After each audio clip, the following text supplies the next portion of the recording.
Hello, and welcome back to Trust Your Gut. I am Erin Trent Johnson, transformational leadership coach, and I'm here with Dr. A. Antonio Aragona, Ayurvedic doctor.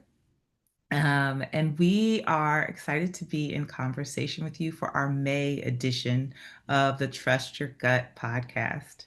Um, so, Dr. A, what's going on?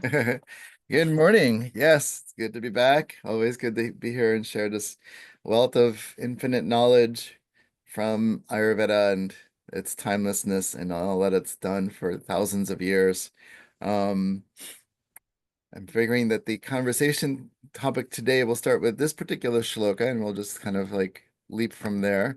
It's from Charaka, of course, which is like the, primary of all the Ayurvedic literature, primary physician, all these things.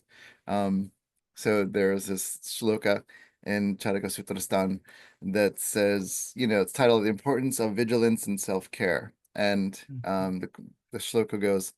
Nagari nagarasya veva ratasya eva rati yatha sva sharirasya medhavi krityasva vahito bhavet. So it says, like the lord of a city in the affairs of his city, and the charioteer in the management of his chariot, so should a wise man or woman be ever vigilant in the carrying of his own body. And so this particular like shloka, the reason why I chose it is that it's in this one chapter that's discussing, you know, um, daily practices or what's called dinacharya, which is like daily and charya means like rituals or practices. And these daily practices, this dinacharya serves swasta, which is like the establishment of self in their own health and their own well-being. And so swasta itself, the word swasta, if it's establishment in health in one's own being, it's not just, pretty grammar to just define what this word means. There's no coincidence of the words that are in this definition. So one's own well-being. So Hmm. swasta for you and swasta for me can vary to some degree based on the doshic, the biological humor configuration and your individualized constitution. But because the doshas, the elements of the, five elements, the Panchamahabhutas, which are, earth, water, fire, air, and space, they govern everything and everywhere. They're universal principles. And when they configure into specific formulations in an individual, um, the deha, which is the body, or sharira, which is the body, it's like a specific ratio, we'll say. And the swasta applies to like the individualized configuration of these elements in that individual's personalized capacity. And so since the five elements exist in everything, everyone, everywhere, it's the management of that within your individualized consciousness, you know, uh, Chetana, and it's understanding what tools are required. And so there are fundamental tools or siddhanta principles in Ayurveda that state how to manage these things. Dinacharya is one of the first and most important concepts in Ayurveda because it falls under the category of, basically ahar and vihar, which is like diet and lifestyle practices. And so when we go Hmm. to more like a microscopic approach, we have the dinacharya, which is the daily practices, a daily regimen. When we want to go to like not just day to day, but then also within the umbrella of the season, ritucharya, which is like the regimen of the ritu of the season. Then it's like microscopic is daily, and then within the season is ritu. And so then you're thinking, if I'm within this context of like time and space, elements, season, 24-hour cycle, then the earth revolving around the sun and the moon revolving around the rotating around the earth, you're thinking like these cosmic forces, this physics, this relationship, and all of that's happening when we think daily practices, dinacharya. Hmm. And so this particular shloka that's at the end of the chapter, so it's very funny that he just jumps right in, is like, do this, and this. And a lot of the Vaidyas, the primary physicians, the Aptas, the ones that really knew from that consciousness, that higher consciousness. Like, how do we navigate this human terrain on this physical plane that we call Earth day to day? Hmm. And there's going to always be some subtle nuances based on geographic location, based on age, um, and based on like current climate issues. Like these aren't new concepts. I had already understood that there's going to be climate issues because it just could have this foresight and seeing in a projected way, like if we go this path, this is how it's going to evolve or devolve, depending on you look at it. And Ayurveda's wisdom is just timeless because it has this capacity to think in so many different ways and so at so many different points in time of reference. And it still comes back to if a disease is to be prevented or reversed, ahar, vihar, dinacharya practices, and of course medicines, because then medicines have to come in at certain stages. But it's like, what are the daily practices? And so thinking about the simplicity of Ayurveda, I know we can go really far and beyond and really like broad and really like elaborate in like what we're thinking about Ayurveda is. And it's also about coming back to like the simplicity of like, what are you doing for each day of your life? Let alone like, are you honoring the seasonal change? Are you doing the Hmm. seasonal cleanse? All the podcasts that we've been doing around seasonal cleansing and the transition of the season. And when you do these things, that's all relevant. But sometimes for some people, that might just be an ideal. Some people might not be able to get to do a cleanse, like a proper cleanse. And That's right. in the context of Ayurveda assessing like a proper cleanse, it means like, what is the intention of the cleanse? What are you trying to do? What are you trying to reduce? And to that degree, if there's something to be reduced, then can we go back a step further to look at like what are we putting in that increases, that requires the reduction through these particular seasonal cleanses? And so coming to like the daily practices, and the daily practices will stem from, and then we can kind of like get a little bit more specific and also general, you know, the time of that you're going to sleep, the time that you're waking up, the time that you're having your meals, the time that you're showering is basic, what that you should be showering every day, what you're doing in between these moments in time. And then not just that, but if you're going to the supermarket, what kind of supermarket are you going to? If you're going to the restaurant, what kind of restaurant are you going to? If you're going to that local food place, what type of establishment is that? What is the quality of food? What is the consciousness behind the food? What is the consciousness behind you that's determining where you're going, right? So I have to slow down for a second because my head is spinning. And my high Vata ADD brain is like, wait, wait, wait. I can't remember all of that. Well, good thing we had this recording so we can replay it. Like, what did he say? Yes, yes. But I want to slow down for a second because there, even as you're talking about what we practice, right? Like this is something I really want to zoom in on. Um, you know, as a body-based coach, as a coach who really centers the fractal, right? Like what we practice and how we live and how we be shapes how we relate to the world, our work, our experience, our families, our lives. And so I'm thinking about how I I struggle to practice the same thing, the same way, the same time, the same, like because of the way that my brain works. And I wonder, as you're talking about the, um, the intentionality in the timing, in when we do certain things and how we do certain things. I'm also hearing you talk about um, what is shaping, right? The experience. So the context, you talked about the consciousness of the food that we're taking in. And I wonder if we can slow it down and take this in tiny bites and Yeah, break that down. yeah, no, definitely. And and it's like, Because and this is big stuff. It's not little stuff. yeah, no, it's not little, no. And It's Um, fractal, but it's not little. and Ayurveda has created this sort of you know, understanding of like what are the ideals? Yeah. And because the ideals that are proposed are based on the scientific knowledge that Ayurveda has understood that, for certain conditions to evolve, um, require certain conditions, right? Hmm. And so it has this complete direct correlation between like if a person gets eczema, if a person gets parasites, if a person gets gastritis, if a person gets ulcerative colitis, if a person gets acne, if a person has PMS symptoms, or menopausal symptoms, or depression or anxiety, then we look at the causative factors, the hetus, the nidana, and what created that momentum for that snowball to occur that turned into an avalanche, right? And the Hmm. avalanche would be like the pathology that's been diagnosed when you get that official diagnosis in Western medicine.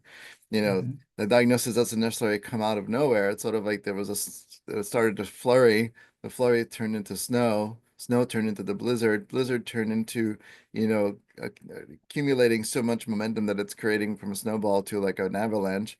And it's understanding like where on the timeline is a person. And so we look at the practicality of, where people are at in their life. And, it sets up this tone of like, okay, here are the ideals. If you can do this particular, panchakarma, which is the most ideal, that's great. If you can't do it in panchakarma, then you do something that's going to honor the season with a specific intention through certain medicated regimens of like herbal intake and sort of flushing the system in certain ways that can reduce the momentum of the things that are accumulating over time.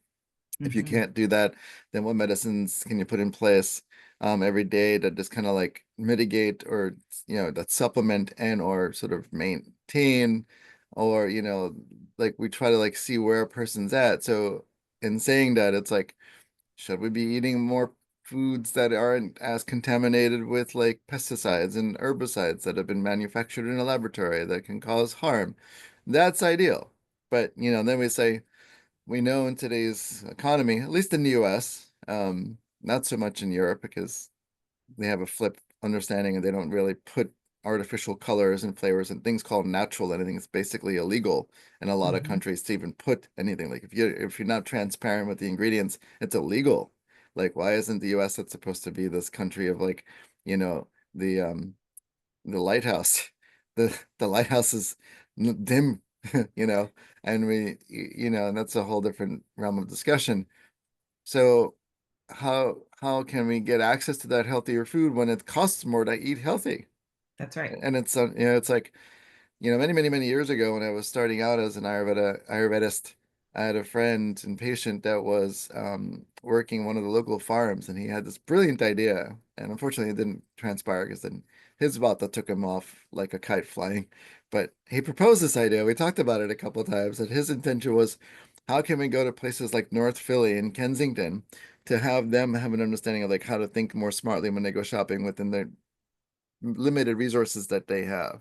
Right. And I was like, that's brilliant. That's great, because everyone should have access to health and healthcare. Period. That's And right. so if the options aren't there because, the bigger industries are fishing and farming and, sort of like forcing what you're supposed to see at the store, then how do you know what to choose, right? So then we think, well, we're not taught in school and we're taught less and less in each generation how to think more smartly about these things. Everyone thinks the buzzword is organic foods, Um, Hmm. and it's funny because my chemistry professor in pre-med would always laugh and be like, that's just such a fad when people think organic foods, and it's inappropriate to think that way. Like, what are you really talking about? And as a chemist, I understand what he's intending for, right? Well, say it for the people who aren't chemists. Yeah, so I mean, it's like, well, things are growing out of the soil, it's naturally organic, right? Versus inorganic, Hmm. which is like a rock.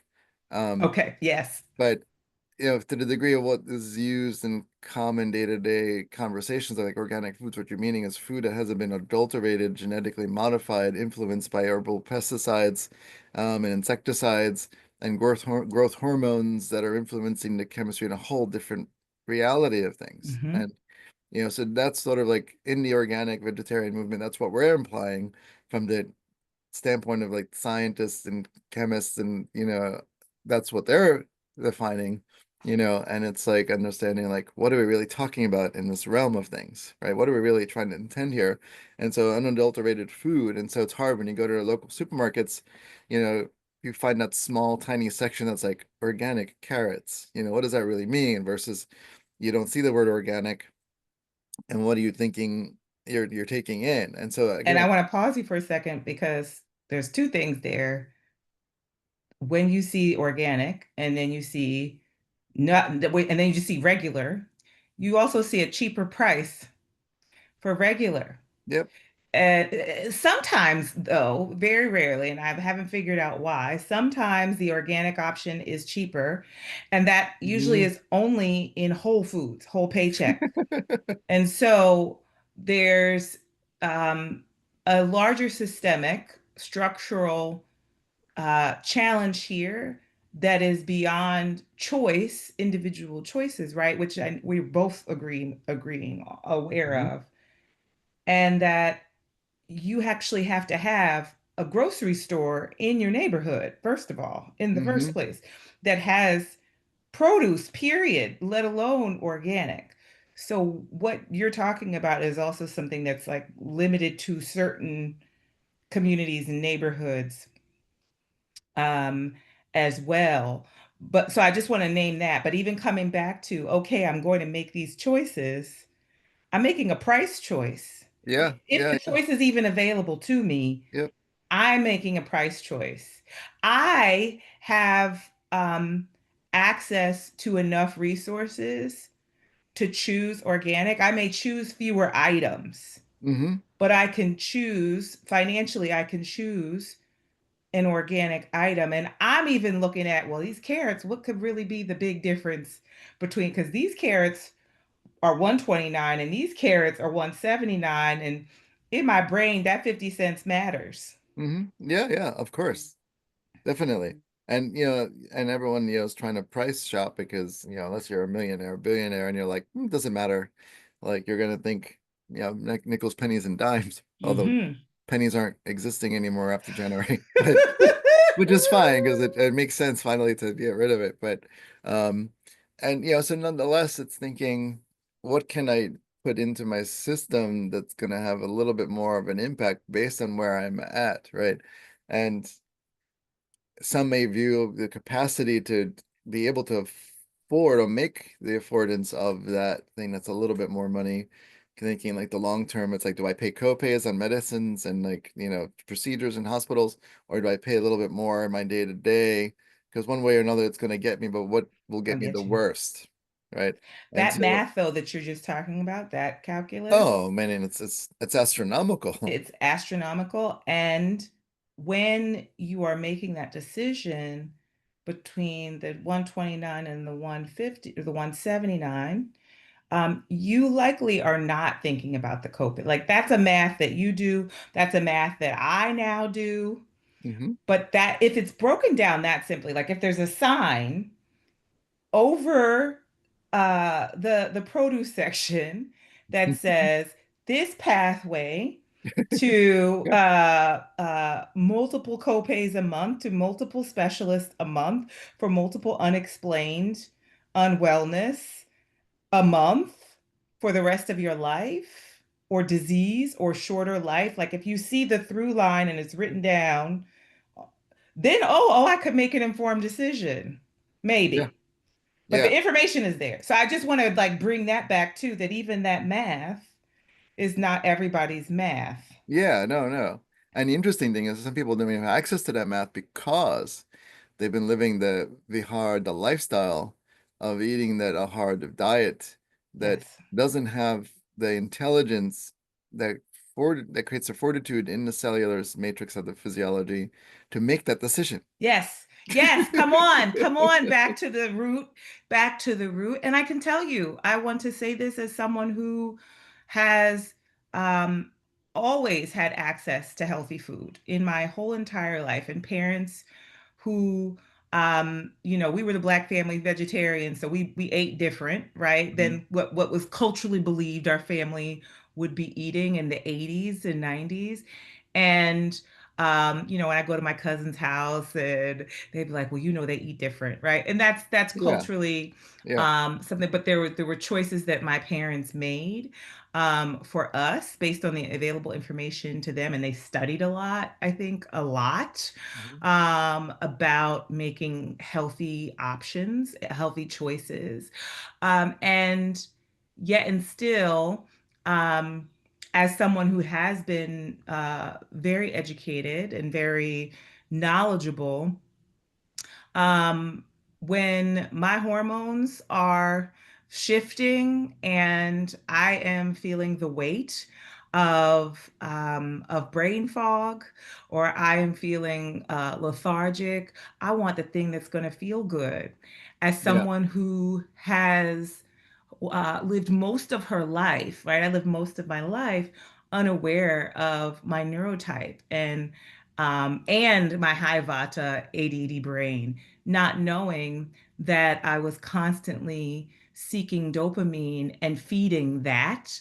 And so there's something neurodevelopmental driving my decisions without my awareness. So I want to name that there, and then that, to your point, I practiced that.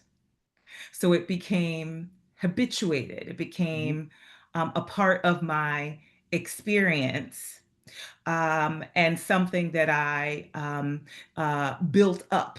And I want to use that language because you've helped me understand like the build up. Now, what is building up from those habits of a very Mhm. educated, knowledgeable person, right? A person who has access to enough resources to buy some healthy produce or to drive outside of my neighborhood if my neighborhood doesn't have it and get Mhm. it. Mhm.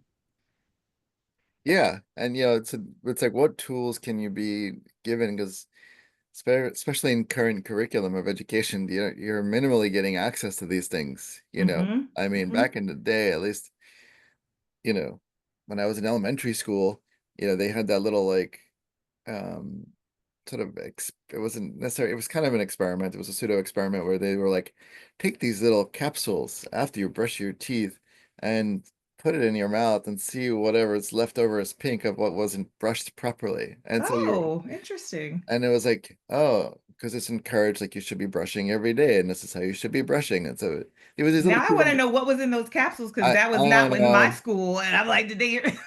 Yeah. And so this was like fifth, sixth grade. So this was like 19, without trying to age myself, No, that's yeah. like We 1980, yes. 85, 86. Mm-hmm. And, and it was like, oh, they had more, like back then they also had like home economics classes where like Yes. you how to like manage your daily practices of like, do you know how to do your laundry? Do you know how to do bills? Can you like cook? Can you bake? Like these things aren't taught today, which the current generation is lacking, and it's assumed by the current education system that your family teaches you this, but if they didn't learn this, then you're just paying it forward in a not optimal way, right? So if Yeah. we had curriculums that educated people properly beyond just proteins, carbs, fats, caloric intake, which is not an appropriate way to really assess food, but that's the Western model. Um, People have a different relationship. And even something discussing like what's the difference between organic and not organic food, what does Right. apply by the vegetarian movement versus like the, science, chemistry, like all those things. It's like if we had better way to think about these things to really understand the world that we live in, because it's, medicine's all around us or poison's all around us at the same time. This. Well, I'm gonna ask you another question because we're in a time where while we may not have home ec in schools Hmm. anymore, which also was kind of like did not stand the test of time because it was also very gendered. And when I That, went to yeah. Yeah, yeah. school in the right, we had home ec, girls, if you because you had a choice, I think, because I think we had a choice, or maybe it was actually that we were just placed. Girls were placed in home ec, and boys were placed in tech or wood Shop shop. class. Shop, yeah. Metal And shop, wood shop, plastics, yeah. yes, I think, and so there's that. But now we do have an abundance of access to information. all of us are walking around with tiny computers. That's my baby self. That's me. Tiny Oh, computers. I know, I remember me all the time. um, that tiny computers, right, that give us access to all this yeah. information.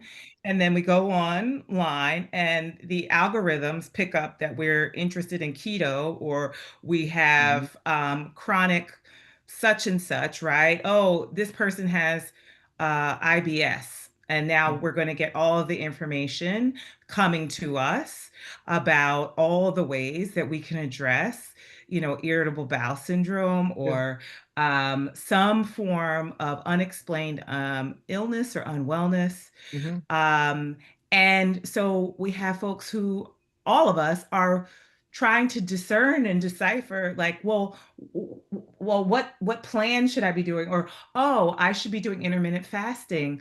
Oh, I should be doing keto, intermittent Hmm. fasting.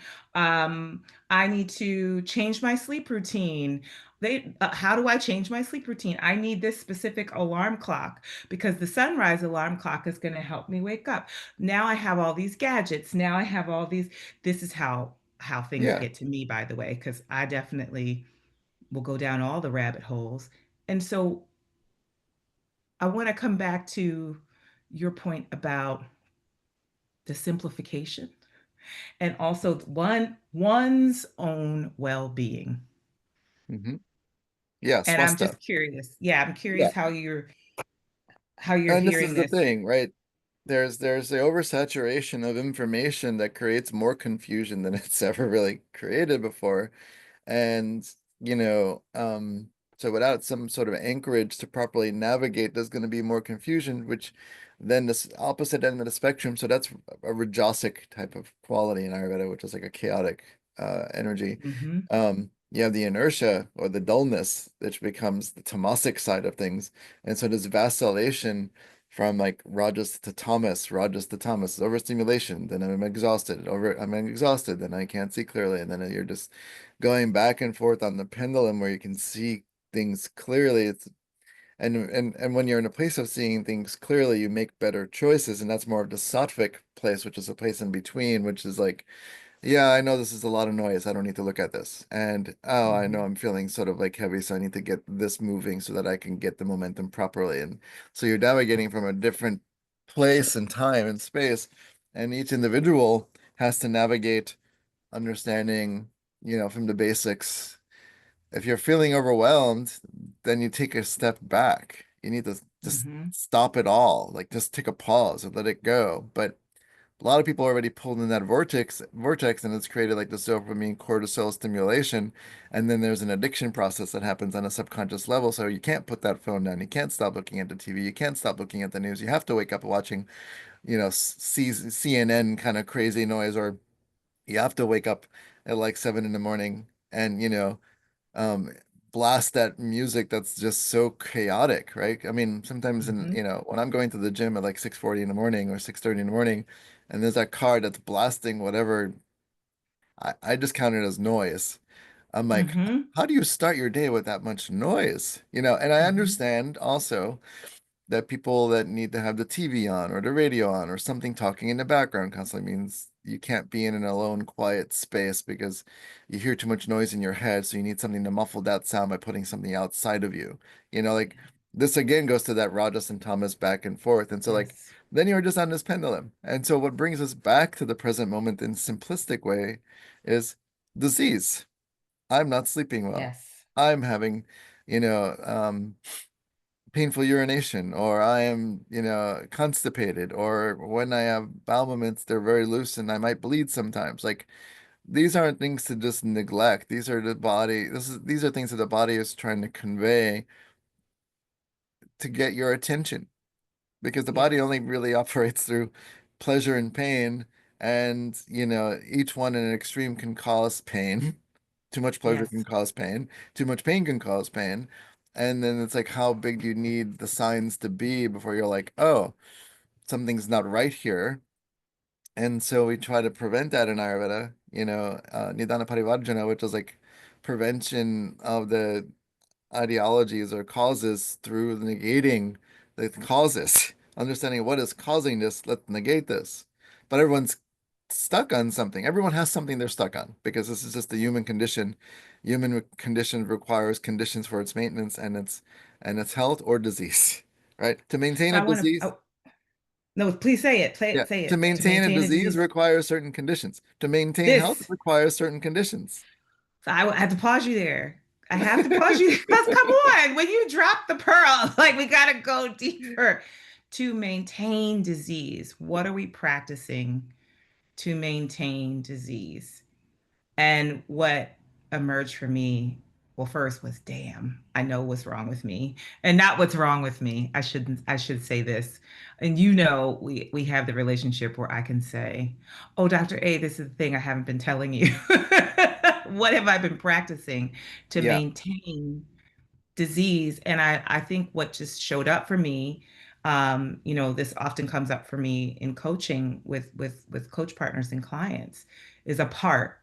I had a part that felt shame, right? I could feel it in my gut, right? This is me trusting my gut. I'm like, ooh, we stepped on something that I'm practicing to maintain disease. And the awareness that comes up is, oh, but I don't like that's the thing I need to survive my life.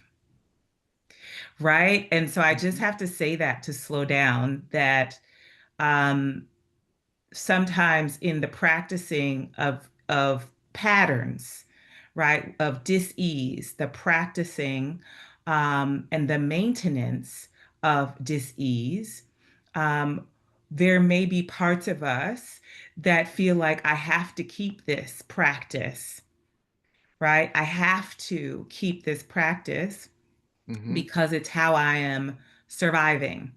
And I think I've worked it enough to know that the shame that I might feel towards, or the judgment that I might feel um, towards that part of me might keep me from paying attention, Mhm. might keep me from raising my hand and saying, oh, this is the invitation for a reset or for reflection.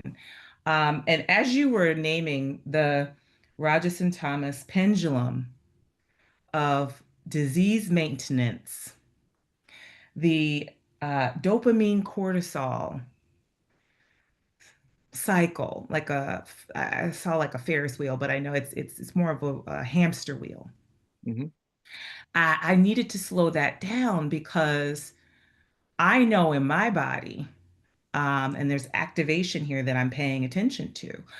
I know in my body that when I am very stressed or overwhelmed, um, I might I might actually feel like I can't give this up. I can't even see this as a part of the maintenance of disease. So I might be doing all the things that I think, right, are actually helping me, Mhm. right? I shared with you earlier, like I'm going to bed at 10 p.m. Like I'm supposed to, but my sleep is so disruptive and not restorative. I wake up more tired, right? I'm taking my herbs the way that I'm supposed to. I am actively monitoring my diet and simplifying and following my protocols. But I am absolutely plugged in to way so much information. I have something going, teaching me something, whether it's a podcast, a YouTube, a something, constantly my brain is activated. And I'm not watching the news, right? Because the news is I believe that I'm doing the right thing by not overstimulating with the news, but I am still overstimulated. And so Mhm. this cycle that you're speaking to is so important Yeah. because it can live in the background and you can think you're practicing all the right things with your diet. Yeah. And right. So I just wanted to slow that down because that was huge. I could think that I'm doing all of the fractal practices, my dinacharya, and I'm taking myself um, or I'm continuing this pattern of practicing disease, maintaining Yeah. disease. And you're caught in this vicious cycle, right? And so the thing that comes in to sometimes force the reset is Mm-hmm. disease, Mm-hmm. right? Because Got when it. you're not feeling bad and you're just doing the things that you're doing, you know, not knowing that sometimes some of the things that you're doing that are making you seemingly feel good are contributing towards like it's the ball's going to drop at some point, right? But we don't think about the ball dropping. We think everything's fine and it's not going to happen to us until it happens to us, right? So Mm-hmm. most people have to wait till that ball drops and saying, over a sudden I had this slump. I don't know where that came from. I went to the doctor and it's this, or over a sudden I'm having diarrhea and I don't know where that's coming from, and it's like, so in that case, when we talked about karma previously, like this is the karma, how it unfolds. Yes. Right. And so this is Yes. the thing that in Ayurveda, we try to think past, present, and future. Right. So when a person Mm-hmm. comes to see an Ayurvedic physician, they will, get a full history as much as possible, based on the testimony, gather the information to see like what caused the person to arrive where they're at today, and then not only try to like undo as much of that ball of yarn that has so many knots, but also know like the forecast will be that if the person continues on this trajectory or certain things are not done, they will have this. Like everybody already knows. So that's the Mm-hmm. future, you know. Um, and Ayurveda tries to look at all three places in time and space in the present moment.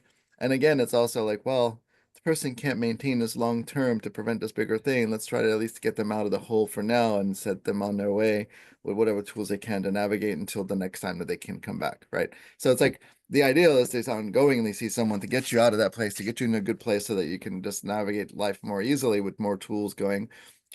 What choices do I make day to day to prevent certain things? Now that I know that what got me in the last boat were these particular conditions, now I can see that cause and effect relationship, that karuna, and know like, if I do this again, I will get this again. Because even when you see an Ayurvedic doctor and we get you out of a lot of holes, if you have an understanding of like how you got into the hole, then ideally you don't get back into the hole. Yeah. Ideally. And so it's like we have to keep hammering that nail, right? And so when it comes to like day-to-day practices, it's like you have to understand like a lot of this is going on simultaneously for so many people. And even when we have this kind of conversation in this podcast, um, some things might land, some things might not, because this path, yogic path, Ayurvedic path, all the Vedic paths are paths of consciousness to help you to see things more clearly. And it's not perfect. So you might say like, yeah, I struggle with certain things. That's the thing that makes you human. You also are able to see it, which gives you a certain perspective and insight. So the capacity to see that means that something that, there's some more central pillar of awareness that you have that you didn't have because you removed the dullness that prevented you from seeing. You calm the chaos so you can see a little bit more clearly. And it's like that's a great place to start. How do you get there if you're not there? If you already start tapping into any of these practices, that's the beginning of knocking on the door. And then the door will open some. And then to the degree that you're ready to open a door fully or partially or like 10%, all that counts is an effort and intention, and to keep going back to that. And so like, you know, the the reset comes for everyone when they're like, oh, I went away this weekend and I was able to disconnect from my daily life, right? Yes. Or I was in the hospital bed for 2 weeks and I was able to disconnect from my daily life because now I'm put in this place that makes me think, oh, I need to start doing something differently, right?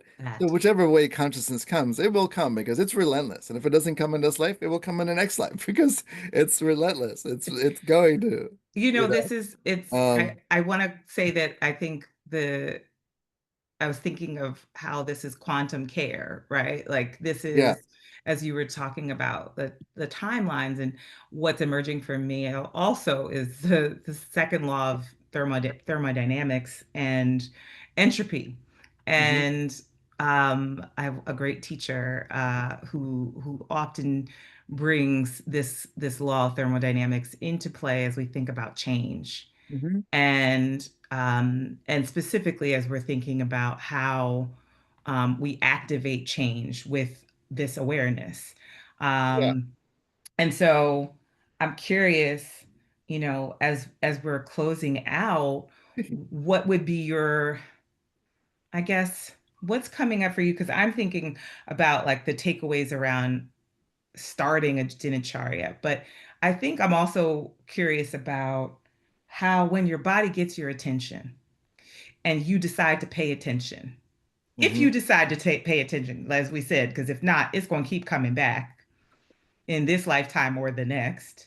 But if you decide to pay attention and you don't know how to begin, what is um, what is a suggestion, or as you think about um, even explaining, like I have my dinacharya practices that when I'm well, I'm doing them well. When I'm practicing them well, Yeah. I'm curious what's coming up for you to share as we're closing out. Yeah, I think this podcast topic we can continue even into June because it's very, very extensive, Hmm. but some takeaways, one basic one would just be, listen to this podcast, think about the details relevant to your life, like what hits home, what makes sense. Can you have an awareness of your own state of being? Are you happy?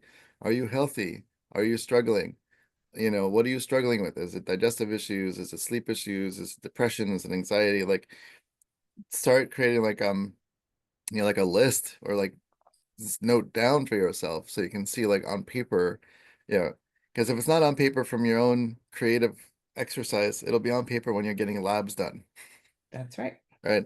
And you're getting these reports of CAT scans and X-rays and things like that. So the basis is to just take a pause and really look at your life and see, where are you at in your time and space continuum? Where are you at within your being, you know, like, and then just notice in your environment, whether it's within your house, within your neighborhood, um, what are you choosing, and see if you can make the connection from what you're choosing and how it's contributing towards your health or ill health, Hmm. right?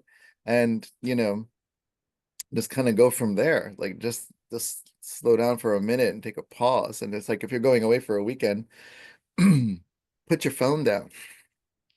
I Be at think the I know what beach. I'm doing this weekend. Be at the beach or be in the woods, if you're at a cabin or if you're with friends camping, be with your friends camping, Yeah. you know, and whatever you can do to be with yourself, which if you're finding discomfort in being with yourself, and it's going to be a, spectrum. So, um, notice even that. Like, I don't like sitting in silence. I don't like sitting alone. I don't like quiet. I don't like, whatever comes up for you because I hear it as often, you know, and it's like, that's the place to start. Yes. That's deeply relevant. And I feel like what I would offer as well is grace. Yeah.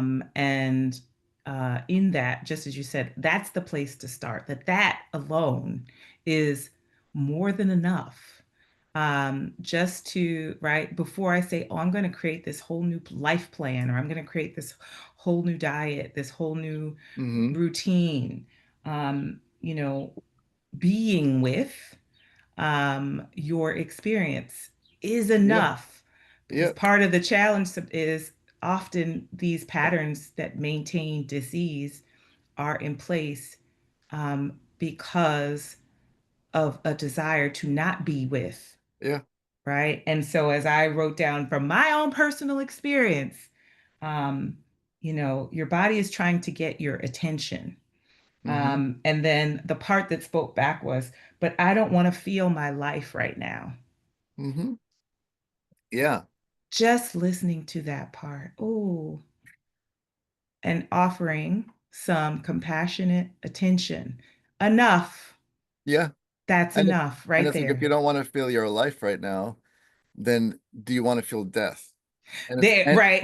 and if you want to feel death, what aspect of dying do you want to feel? Do you want to feel pain and suffering, going for chemo treatments, getting, blood taken, getting limbs this, that, and the other thing, and nerve resection? Like, do you want that trajectory? Because that is in a direction of, like, either it could be life-saving or it could be like there's some aspect of Right. death, something's dying. So it's like, how do you, if you're in a body, do you want to die? How quickly do you want to die? How do you want to die? And if you don't want to die, then what are you doing to live? And I think that, right. So my, as a coach, I'm usually going to ask the, how do you want to live question first. Yeah. But we know we show up differently. And also I appreciate you so much. Um, and I need people to know that as my health practitioner, my caregiver, the person that I choose to practice health with, who, gosh, if I had known it was even possible for a doctor to ask me, what is the past, present, and future reality of my health? I think that those are the questions that you would hope that all health practitioners are bringing to Hmm. you. And that when we have parts of us that are in deep practice, Hmm. um, of maintenance of disease. Some of us have disease, right? That there's chronic illness, chronic disease. Hmm. That is not the problem. You are not a problem. Yeah, it's not a problem. It's not a The problem until you're not the problem, but the problem becomes a problem. Right. And so what we are offering, I think, in this part one of quantum self-care and quantum health and the practices of daily Hmm. living is to consider how do you want to relate to your life, Hmm. and there's choice here and there's Yep. agency here. Yes. So I want to thank you, Dr. Yes. Thank you. A. People can find Dr. A, Antonio Aragona, Doctor of Ayurvedic Medicine, at stillpointayurveda.com. Yes. I welcome Um, everyone. Everyone's welcome. Telehealth is Yep. available. Global. Yep. Everything. Mhm. I'm all over the world. Yes. And I'm grateful for you and for all of you watching, and we look forward to seeing you next month. Yes. We will See be you next coming to the month. solstice. All right, part two. All Part right. two. Yes.